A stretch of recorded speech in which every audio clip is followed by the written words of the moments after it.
Hey comic book peeps, I'm Joe and this is Anachronic Comics. Anachronic. Today I'm going to talk to you a little bit about my experience with the CGC Signature Series. But before I do, I want to remind you that on this channel we speak about all things comics. And I focus on my comic book collection, which started way back in the late 50s and early 60s. And I think you'd enjoy watching it. So if you think you would, I encourage you to subscribe to the channel and click on that notification button so that you're aware every time that I post a new video. So when I found out about the CGC Signature Series and who they were having, there were a number of artists and writers that I've been a fan on for such a long time. And I saw an opportunity to get a CGC rated comic that would be signed by these artists and writers. So the first one that I did was George Perez. I really like George Perez's art style. His Crisis series was fantastic. And I happen to have two copies of his Wonder Woman #1, which is Volume 2, #1. And so I really wasn't that sophisticated. I didn't know exactly how to do this. I was new to the whole scene. So what I did was I sent them both in. I asked CGC to have it pressed and cleaned as well. And I really should have looked at them and done maybe some dirty grading myself, because if I had, I think I would have only sent in one in. So the first one that I got back from them, or I got both of them back at the same time, happened to be this Wonder Woman, which was 9.4 off-white to white pages. Not a bad rating at all for this comic, but if I looked in there and I saw that the pages were not as white as I would have liked for them, I probably wouldn't have sent this one in. So anyway, he signed it. He signed it across the bottom there. You really don't see it that well, but it's there, and he signed it in black along the yellow, so that's okay. So 9.4, not bad. Better, though, was the other one that I sent in, which ended up being a 9.6 with white pages. His signature is a little bit better on here. He made it a little bit larger, but I was really happy with this one on 9.6. Matter of fact, when I sent this one in and I looked at it, I couldn't really find too much wrong with it that I could see. It might have been that the pages were a little bit off on the edge here if you take a look at it. But I thought that might be just a printing error that they really wouldn't take any kind of points off on. But 9.6 for a 1987 comic, not bad, white pages. So I'm really happy with that. The second one that I sent in was with respect to Jim Steranko. I have a lot of Jim Steranko stuff, and I have his history of comics, which I might show you in a future video. But I really liked his Incredible Hulk Volume #1, which there have been a number of homages, I guess, to, and I have a bunch of them in my collection as well, because every time I see one, I try to pick it up. But this was Incredible Hulk, and it came back a 5.5. Not surprised. I thought it might get a 6 or between a 6 and a 7 somewhere, maybe a 6.5 on that. But I did the best I could with this comic to clean it up and all that, but there was some dark spots here. And the edge over here was not in very good shape. So I think a 5.5, and it says off-white to white pages, probably makes a lot of sense for this. He signed it here. Again, you can't really see it that well. It seems that when I get these things signed, these guys sign it in places where you don't see it. I guess that's something some people like, because they'd rather that it not necessarily get in the way of the art. And I can understand that, but gee, how about right over here someplace? And I gave him a big spot here to sign in on, but I guess he did it right in the middle. But that's fine. So 5.5, I was pretty happy with that. So I did send in a few more, and I got them back. So I have two boxes here to open, and we'll do it here on the video, and we'll see what we got. Here's the first one. So bear with me.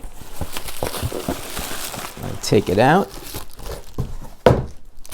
Unwrap it. They rubber band it.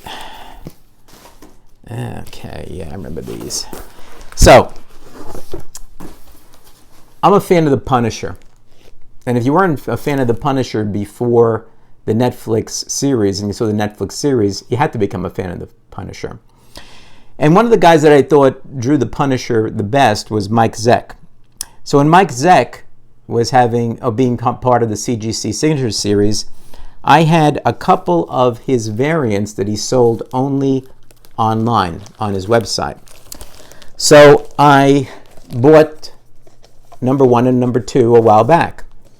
Never even opened them, never took a look at the inside, just took them as they came.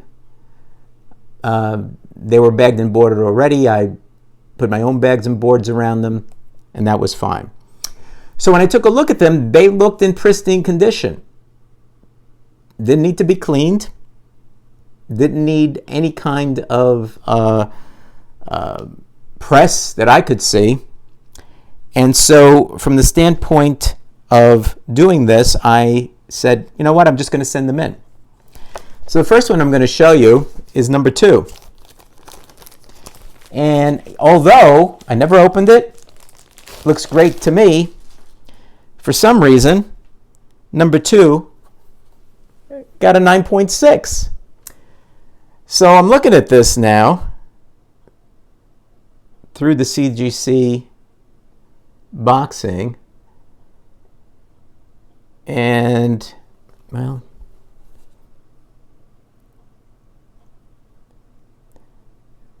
the front looks really, really good. The back,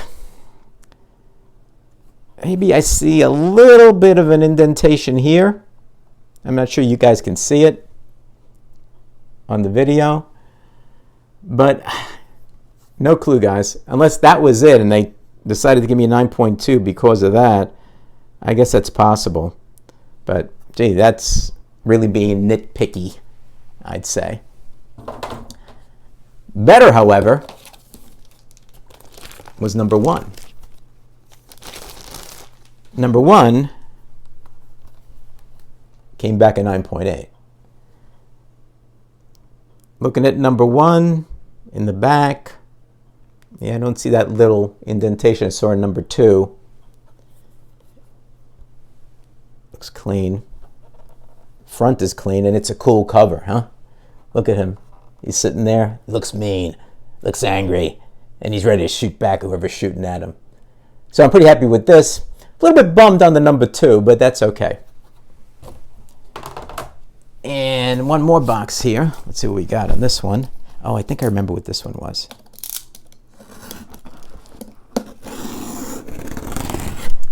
This again was part of the Mike Zeck stuff, but I think I have multiples on this one.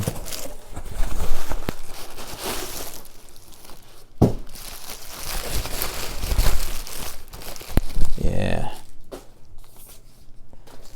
Oh, and I got a custom label. I paid $5 for the custom label on this one, but you'll see why. Secret Wars, number 8. Got a 9.4 on it. Not bad. I had this one for a while, hanging around. I tried to keep it in as best condition as I could, but I got a 9.4 on it. And it's signed by Jim Beattie, Jim Shooter, and Michael Zeck. So all 3 of them signed it. I asked them, I put down where I wanted them to sign it, and I think they did a pretty good job. Pretty good job. John Beattie's down there, Michael Zeck is up here, and we have Shooter up here. So I think, we have Shooter up here. So I think these are pretty good. So I'm pretty happy with this as a 9.4. And I think that the label is pretty cool. I think it's a good label to have on this one. So you always want a 9.6 and 9.8, but a 9.4 on a comic that's this old and that I've had for a while in the collection, bouncing around and moving from one place to the other, not bad. Anyway, so that's it. That's what I've got so far. I've got a few others in. I think you saw the dirty grading that the Bat did for me on that Star Spangled Girl number 0. So that's going to come in. I've sent a few other ones in too. And generally when I send them in, I just forget about them because it's going to take at least 2 months to come back. And then when they come back and I open them up, or I get a notice of it, it's kind of a surprise. And so I'm kind of happy with that. So I tried a different way of doing things here in front of a window. But what I didn't realize was with the shades down and just letting some of the light out that there was a lot of glare on the comics. So stay tuned. I've taken some good photos and I'm going to show you each one coming up right now.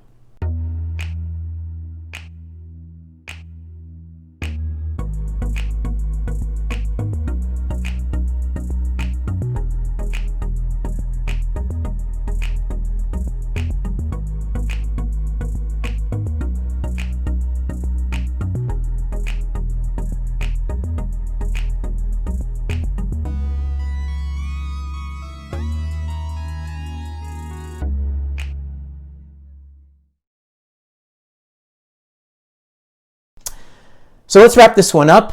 If you enjoyed it, I ask you to please give me a thumbs up, and I'll see you soon.